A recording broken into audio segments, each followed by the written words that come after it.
Magbebenta tayo ng kalakal natin na tanso kasi Hello, girls and boys. Ready? Let's begin. ito po yung kalakal na sinasabi ko mga lodi, tanso po.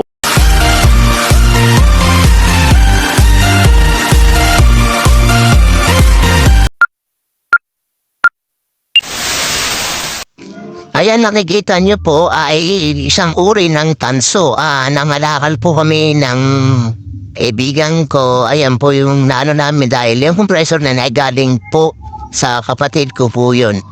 Sira na raw, hindi na raw ginagamit. Kaya sabi niya sa akin, yakin sakit kami, mga tanso yan sa lubot, ibenta niya. Ayan, biniyak po ng tropa natin na malupit na mekaniko. Shoutout sa'yo. Ayan, pagkabiyak niya po ng, ayan po yung lumabas na tanso po. Medyo marami rin po yung tanso na yan po. Pinagtulungan po namin, klasin yung tanso, ayan po, itsura niya. Tapos, and then po mga lodi, ang ginagawa ko po ay sinisiksik ko po yung tanso para po bumigat po yung timbang niya. Kasi pag hinayaan po na ganyan po, ay hindi siya mabigat mga lodi. Kaya kailangan natin siksikin para bumigat yung timbang. Bumalik tanaw po tayo nung 90s kasi ganyan po gawain ko nung 90s po, nagtatanso rin po ako mga lodi pag walang pera yan. Mga lodi, kaya yung ginagawa ko, nangangalakal ako lodi. Kaya bumalik po ako ng pagka 90s po. Shoutout sa mga nangangalakal talaga, maganda rin po yan kasi may pera po talaga dyan. At least tumalaban po ng patas sila mga lodi. Saludo po ako sa inyo mga nangangalakal. Ayan lodi, kung nakikita niyo, minamartili ko talagang inaano po, sinisiksik ko siya para ako bumigat po yung timbang. Yan po yung isa sa mga technique po na nangangalakal ng mga tanso po. Hindi po pwedeng hayaan nakabuwag lang po yan mga lodi. And kahit sabihin mong medyo lang siya, unti lang siya, at least isiksik mo siya at bibigatin po yung timbang niya. Tapos kahit marumi yung kamay, basta pagkakitaan, pera po yan, at least galing po sa malinis po yan na pagkakitaan po. Mga lodi, nangangalakal din po ako. Yeah, kalakal po muna tayo mga lodi habang wala pong ginagawa. Pera din po yan at pambili po ng ulam po ng tanghalian mga lodi ko. Guys, good morning. So gagawin natin ngayon ay bibenta tayo ng kalakal natin, yung tanso at saka yung mga bakal, yung inano namin ng kaibigan ko kahapon. So ibenta natin ngayong umaga. So tara guys, samahan niyo ako at benta natin yung kalakal. Morning guys, tara, samahan niyo ako, magbebenta tayo ng kalakal, yung inano namin kahapon ng kalakal, yung tanso at saka yung bakal. Punta tayo ngayon sa junk shop. Punta tayo ngayon sa junk shop.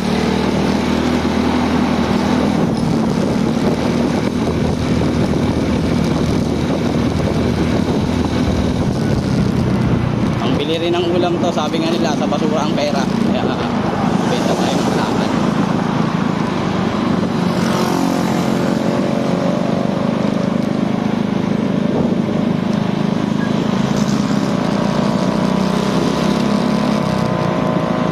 Ayan guys, yung junk shop. Yun, nakita niyo yung junk shop guys. Diyan natin bebenta tayo. Ayan po, pinatimbang po natin ang kalakal. Nabenta na natin yung kalakal, yung tanso raw sabi ni sir, ano lang daw yun, type C daw yung ganong tanso. Yung makintab na makintab daw ay type A. Sabi ko, sige okay lang yan. Bali inabot po yun ng 1.5 yung tanso na kinalakal namin. Bali 690 po yun yung tanso na kinahalagaan. Wait lang, tingnan natin magkano yung bakal. Sabi nga nila, yung pera ay nasa basura. Ayan, nalakal tayo. Wait lang, tingnan natin. Doon ang ulo. Ang bakal guys ay 19 kilo, bali 304 siya halaga. Almost 1,000. Yun guys, saludo ako sa mga nangangalakal dahil grabe ang laki din pala ng kita nila sa kalakal na to. So grabe sakripisyo din nila. So saludo ako sa inyong mga nangangalakal. At least po lumalaban kayo ng patas mga lodi ko. Pagpatuloy nyo lang. So hanggang dito na lang guys. mahirap man ng ganun, pero grabe ang ano doon, tiyaga, ano rin, may kita rin na maganda. So tiyaga-tiyaga lang, salute ako sa inyo mga lodi ko na nangangalakal. Itong ano na to guys, sa kapatid ko kasi kaya siyempre bibigyan natin siya, pati yung nag-ano. Hanggang dito na lang guys. Yung pinagbintahan ng kalakal guys ay bumili ako ng ulam. Tara guys, ito nga po pala yung kakainin ko ngayon. Kakainin namin sa bahay, munggo, tapos pipino, tapos ayan, yellow pain na tulingan. Sarap po niyan guys, promise. Tara, kain po tayo. Tara guys, kain tayo. Yung pinagbintahan natin ng kalakal, so ito po yung ulam po ngayon. Ulam namin ngayon sa bahay.